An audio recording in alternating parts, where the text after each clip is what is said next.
Hello guys, we are back with our next lecture. In this lecture, let us go through the next question. So this question belongs to GATE CSC 2006 guys. Okay, so the next question. Okay, so a CPU has a 5-stage pipelines and runs at 1 gigahertz frequency. Okay, instruction fetch happens in the first stage of pipeline.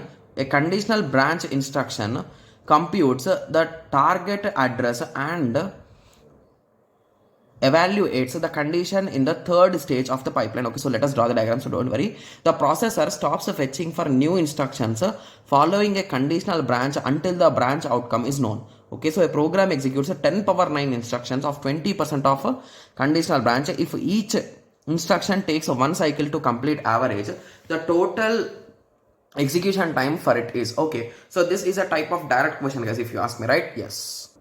So let us start drawing the diagram guys. Okay, so the first thing is there are total 5 stages, right?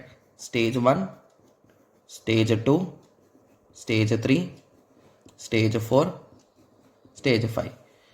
Okay, and runs at 1 gigahertz frequency.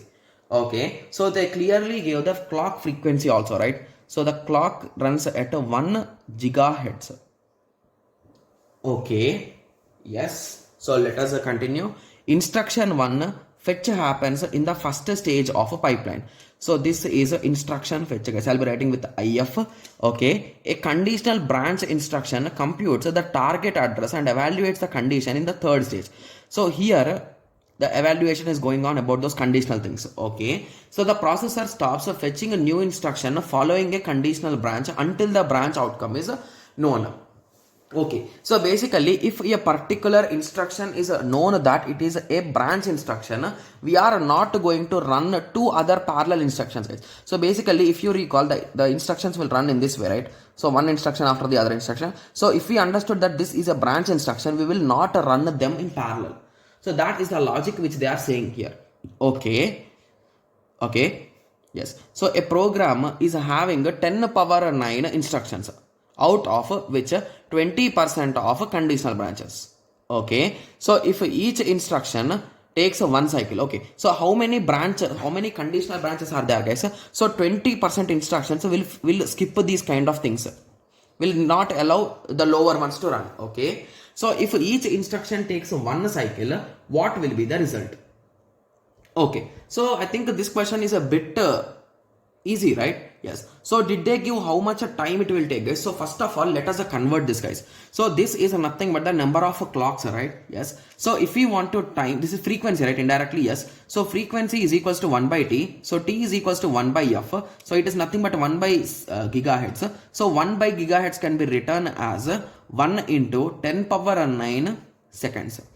That is nothing but 10 power minus 9 second, which is nothing but 1 nanosecond. So indirectly it takes for one instruction, it will take 1 nanosecond guys. So now you got the idea, right? Yes. So in the question they clearly gave that there are over 10 power 9 instructions and 20% of them are branch instruction. So to be clear, in branch instruction we are going to have some penalty, right? Yes. So first of all, let us solve the traditional method. That is 80% of them, means 0.80%.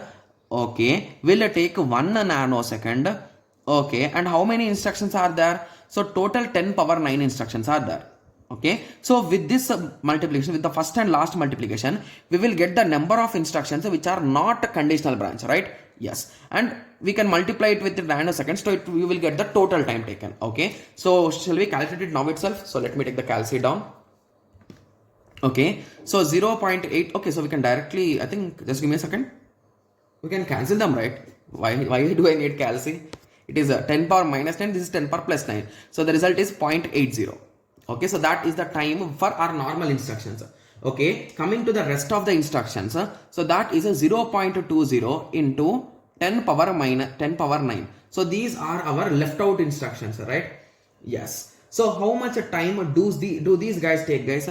So if you recall, so at stage 3 we will understand, right? So indirectly we have wasted 3 stages of understanding here, right? Yes. So indirectly, how many nanoseconds is it going to waste? It is going to waste in total of 3 nanoseconds, right? Yes. So it is into 3. That is nothing but, so again 3 nanoseconds. So this nanosecond and this will cancel off. So 0.20 into 3 is nothing but 0.60.